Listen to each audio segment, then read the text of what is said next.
We may have just had our first look at GPT-6, and it comes in an unexpected way. It was a secret internal model that OpenAI was testing and given a series of goals, and it went ahead and accomplished all of those goals. The scary thing, though, is it didn't quite do it the way anybody expected. Last week, OpenAI gave their new model a test, and in order to pass that test, it broke out of the lab it was being tested in, found a security hole that nobody knew existed, and then hacked into a real company to steal answers. That company is Hugging Face. The model is, some sort of OpenAI internal model. You have to assume it's GPT-6. And the story around this is it's something out of Black Mirror. It feels like a horror movie because this was, when they do these things, they test it in an air-gapped environment. Not only did it break out of this air-gapped environment, but it actually went and exploited a public company that a lot of people use. We've used Hugging Face here on the show. And the whole story of how this happens is absolutely wild. So we need to record an entire episode about it because I couldn't believe this as I was recording. There's also twists, which has a lot of irony into it. But before we get into that, why don't we talk about just what actually happened here? The story is insane. Yeah, I want you to picture the following. Imagine you are the head engineer at Hugging Face. It's a Tuesday afternoon, you're winding down for work. You're looking at your systems, and suddenly you see a swarm of AI agents performing a sophisticated attack against your system to the tune of 17,000 prompts, and they steal a secret bit of data from your production database and run away. And you have no idea what just happened. That's exactly what happened. And I think in order to give good context, let's talk about it from OpenAI's point of view, because they had a very detailed report which explained exactly what happened. So as you mentioned, Josh, they have an unreleased internal model of GPT, and we're calling it GPT-6 because that's the next family of models that Sam said they're going to release. And they wanted to test how good its cybersecurity abilities are. And so in order to test this, they have a benchmark. It's called Exploit Gym. And the simple goal is satisfy this benchmark, try and get all the right answers. But there's a twist. They place this unreleased model in an unbreakable research environment. So think of a sandbox container. It has no access to internet, no access to researchers. It can't speak to anyone. It just needs to figure it out its own.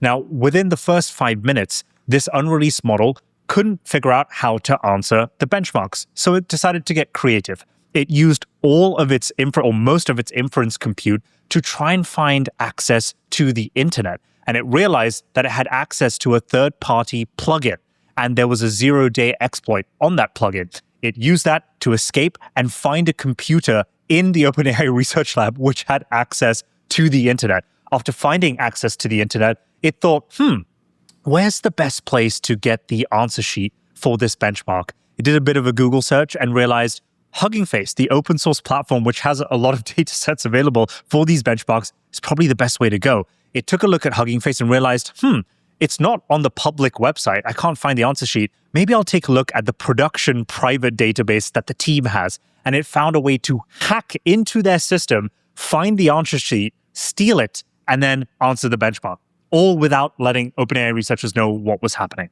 It's so insane. And it was all because this model was given the goal of going to perform the best on these benchmarks. And in order to achieve that goal, it did all of this additional work. And this gets to the kind of fear that a lot of people have had since the beginning of time for the last many, many decades as it relates to AI. It's just, if you give it an objective, will it do everything it can to get to that objective, including, exploiting, breaking out of systems? And the answer to that with this model is yes. And I think that's why alignment is so important. And one of the things in the story that I found so funny and so different is that when Hugging Face found this out, they couldn't quite figure out how to protect it because if you remember, a lot of these top models have safeguards built into them. So you cannot actually use a model like Fable or like GPT 5.6 if you have anything to do with cybersecurity. So what did they do? They actually had to go and investigate the attack using a Chinese model because that's the only type of model that is allowed to actually go through and check through cybersecurity complaints and constraints. So in order to analyze this attack, you have to feed the model this real exploit code. They did that with the Chinese model, and that is how they were actually able to do this. So the open waste model they used, GLM 5.2, was the actual model. And I found this really funny that in order to defend against the American attack, they must use the Chinese attack. And I think that was a really interesting and ironic part of the story is how it's kind of unfair what these AI labs have internally because they just can't compete with the rest of the world. Well, just to be clear, the reason why they couldn't use the American frontier models, they tried. They tried using GPT, they tried using Claude, presumably, but the safety guards kept getting triggered. So when they asked the model, hey, like there's a sophisticated attack happening, can you analyze it and can you help us defend? The safety rails were triggered and it refused to do the work. It relegated to presumably like Opus 4.8 or GPT 5.5 or whatever the predecessor model is. So they had to divert to an open source model, in this case GLM 5.2, that they were hosting privately on their internal servers. The reason why they did that is because they knew that it didn't have any safety guards, so that they could just instruct it to do a thing and it could figure it out.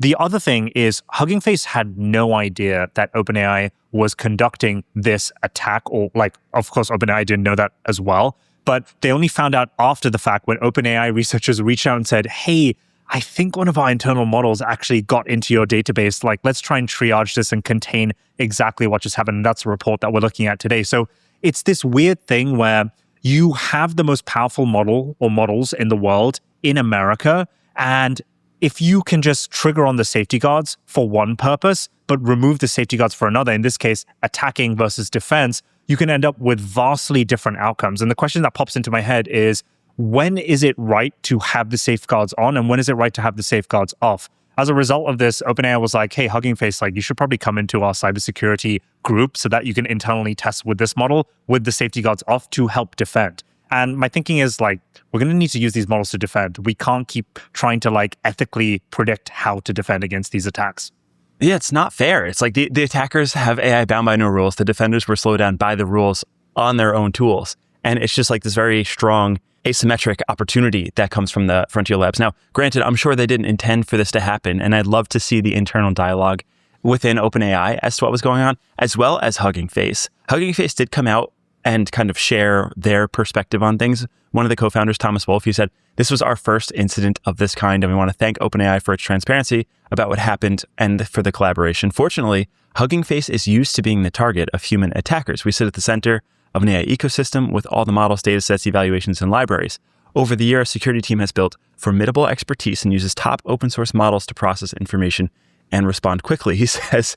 But this incident also reinforced my belief in the importance of access to capable open weight models for cyber defense. When a frontier model is attacking you and moving laterally inside your infrastructure, defenders need wide access to near frontier tools within hours or even minutes, rather than being pointed to a closed-door vetted application. So I think that sums it up pretty well. They're just, feeling a little bummed about this, but I have to imagine kind of in awe. Like you just got exploited by a frontier model that has not been released yet. And again, to the earlier point, this is the point of alignment so that this doesn't happen out in the wild. Like imagine everyone had access to Mythos class models. This is probably what reality looks like, is a lot more exploits like this. I do find it interesting how this continues to be the trend, though, with early models. Like I remember Anthropic having a similar situation where it broke out of containment and texted one of the developers that it broke out early on in testing. And this is a similar case, except it actually went off and attacked a production database in a way that is kind of shocking. It's like humans have been trying to attack Hugging Face for a very long time, and they haven't had any success. So the fact that this AI model was able to not only autonomously break out of its own enclosure, but then exploit a system that is constantly under attack without any additional human oversight, it signals to me like, whoa, this model is actually pretty impressive. And like, I think model progress internally at these labs is like probably a little further along than people even realize. Yeah, and there's actually 3 different instances in the past where we've seen this type of situation play out, where a model unreleased has broken out of containment and done something questionably malicious. The first time was Anthropic, as you mentioned, where it broke out of containment and emailed a researcher whilst he was eating a sandwich at the park. And then the last 2, more recently, was at OpenAI, where an internal model broke out and posted something on GitHub without being explicitly told to do that. Now, something that I'll say is you can't actually call out the model for being malicious because it was given a very explicit instruction, which is, I want you to max out this benchmark. So in its head, it believed it was doing the right thing and it was just going to do it by any means possible. Remember, these models still need to be taught around ethics and frameworks around what is right and what is wrong.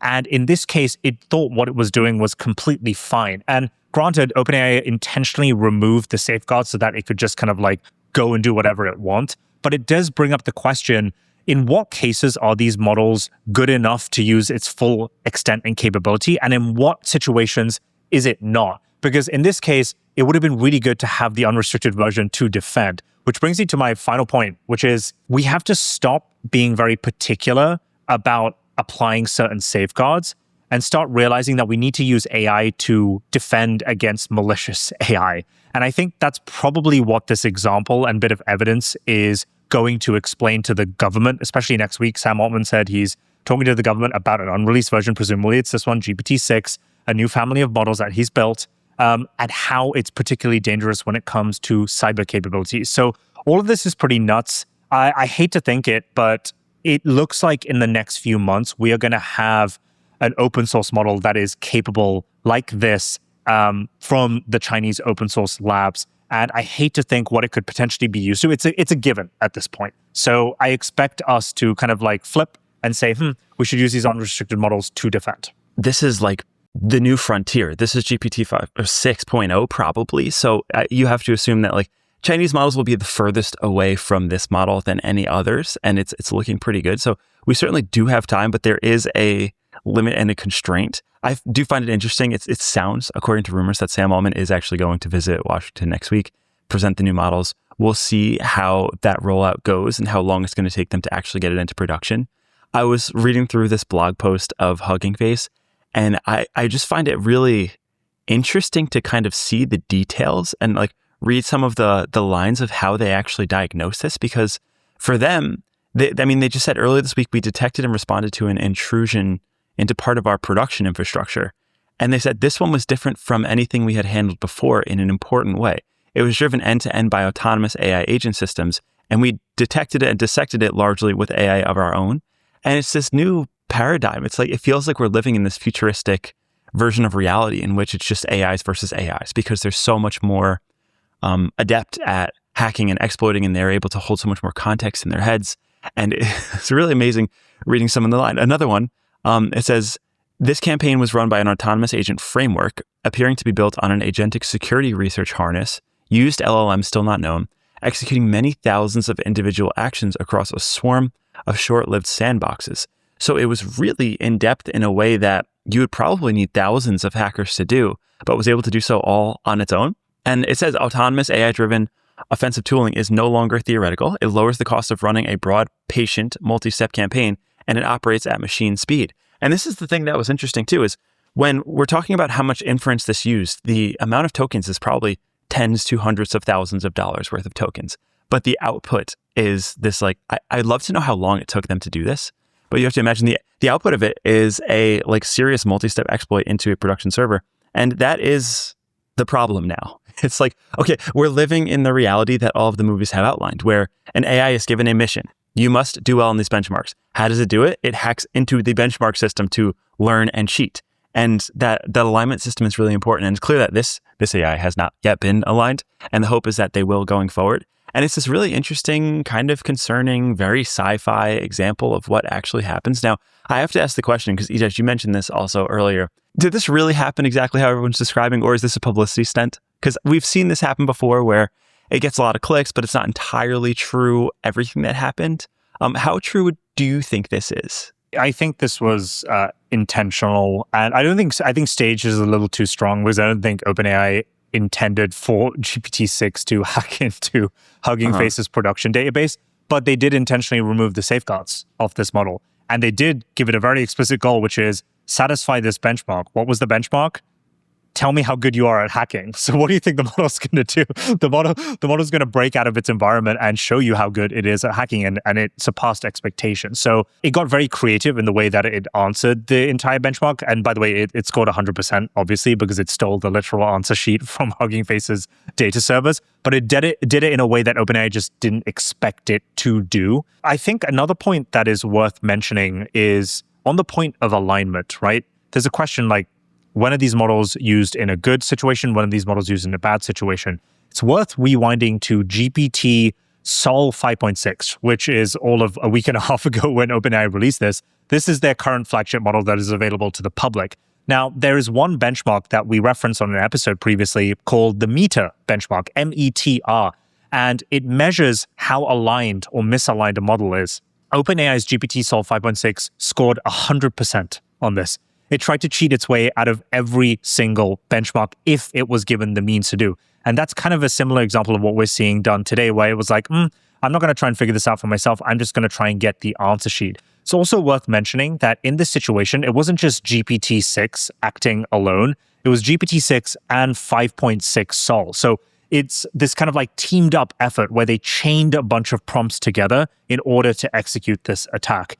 And so the question becomes like, what does this mean for you? If you are a founder, if you're an engineer, if you're building these systems, if you're on the security team at your company that maybe has nothing to do with AI, how do you defend against these potential exploits going forward? I don't know if I have the specific answer, but my initial guess would be you need access to, one, an AI model that is sophisticated and intelligent enough to detect and preempt these attacks before they actually happen. So that means reviewing your code and fixing any flaws that potentially might get exploited by a GPT-6 caliber model. Second thing is, when it detects an attack, it is able to defend in an appropriate manner, maybe using itself or many instances of itself or many other different models. Who knows?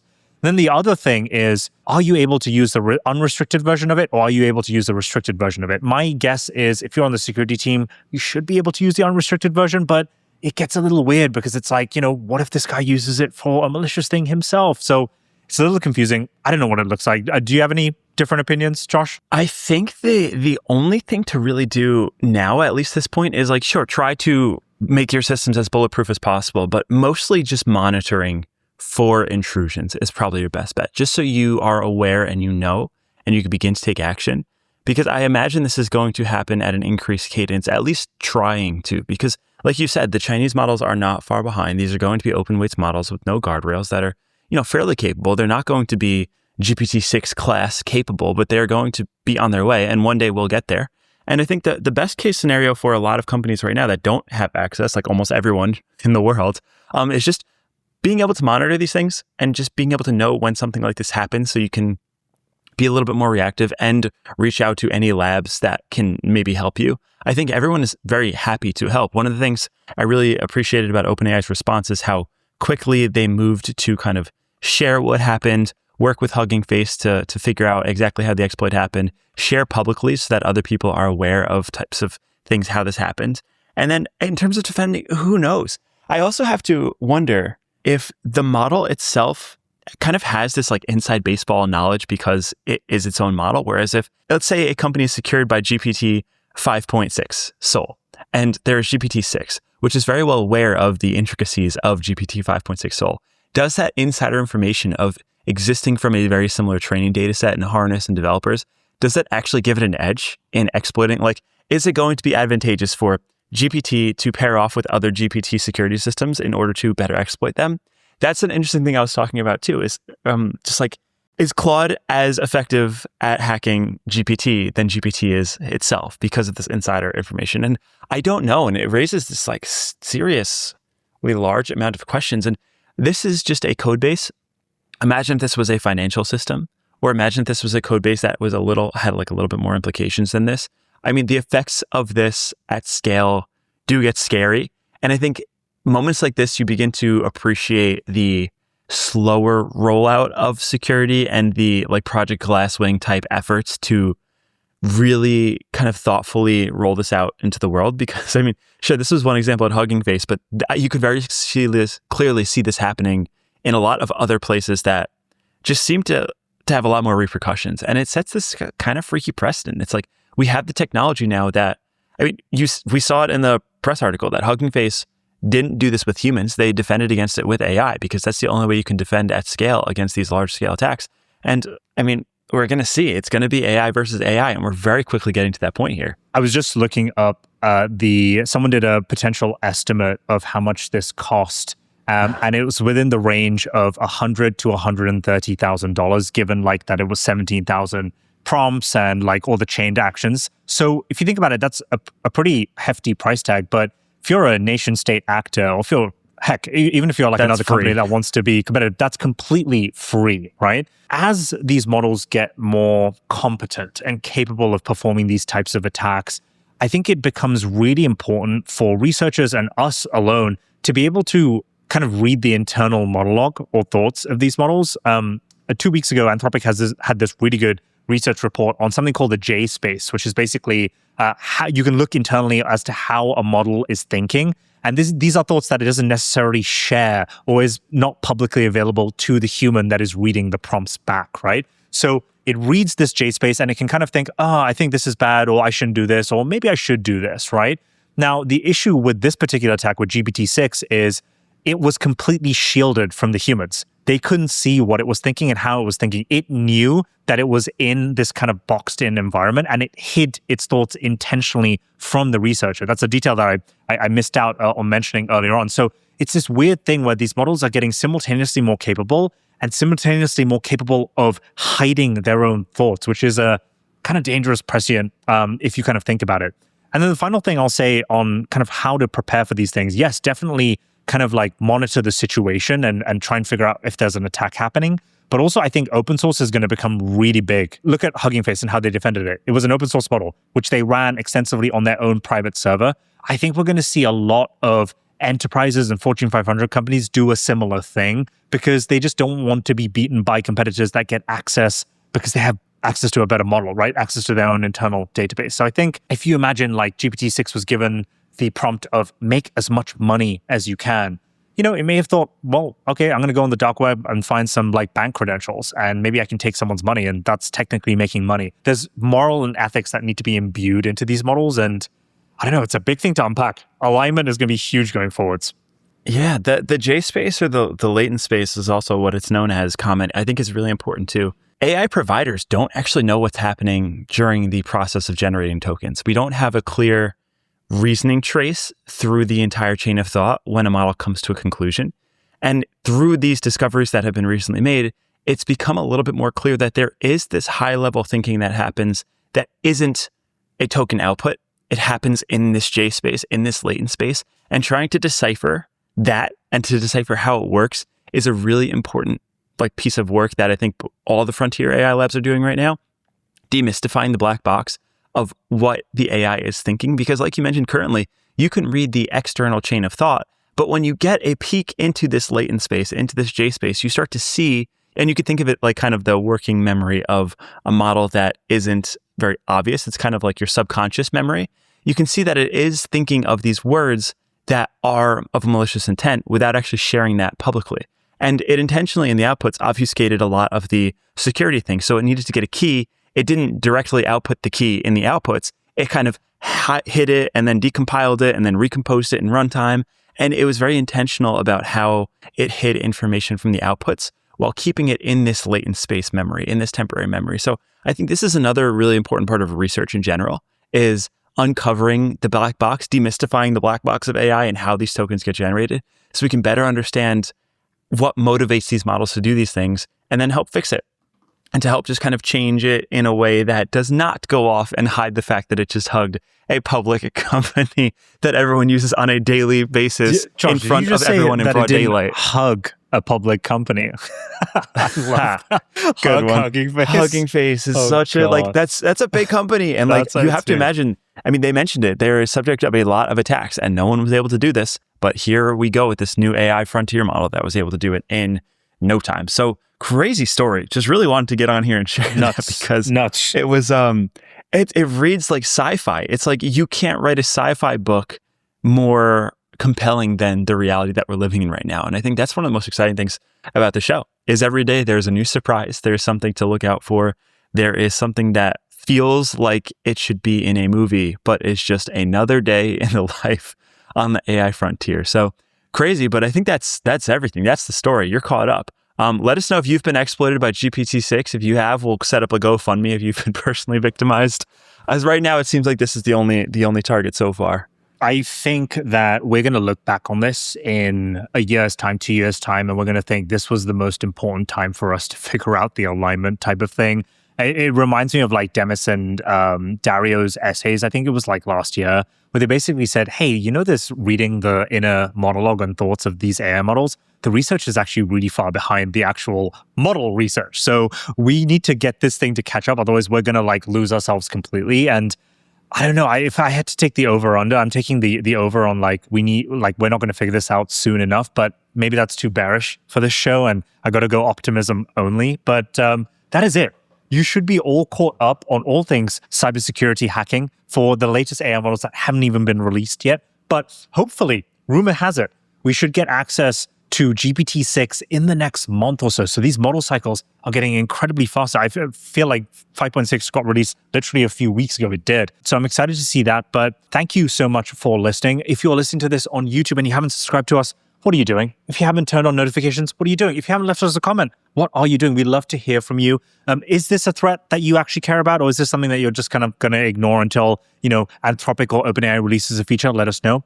If you're listening to us on Spotify or Apple Music, give us a rating, leave us a comment. We'd love to hear from you guys. And I think the final thing is, I don't know if you've heard, but Limitless has spun out. We are on our own right now, and we are looking for partners and sponsors. So if you have a product or a service, or if you know of someone else that has a product or service that you would like to share with our audience, please reach out to us. Our email is linked below, or reach out to us on X. Yeah, and if you're worried about this, this is still using Blackwell hardware. We have a Vera Rubin update that just dropped that we're going to talk about tomorrow that has 10 times the efficiency per watt of energy used, which I don't even want to imagine what that is going to look like in reality. So stay tuned for that one. But yeah, like you just said, have an amazing day. Thank you so much for watching, and we'll see you in the next one.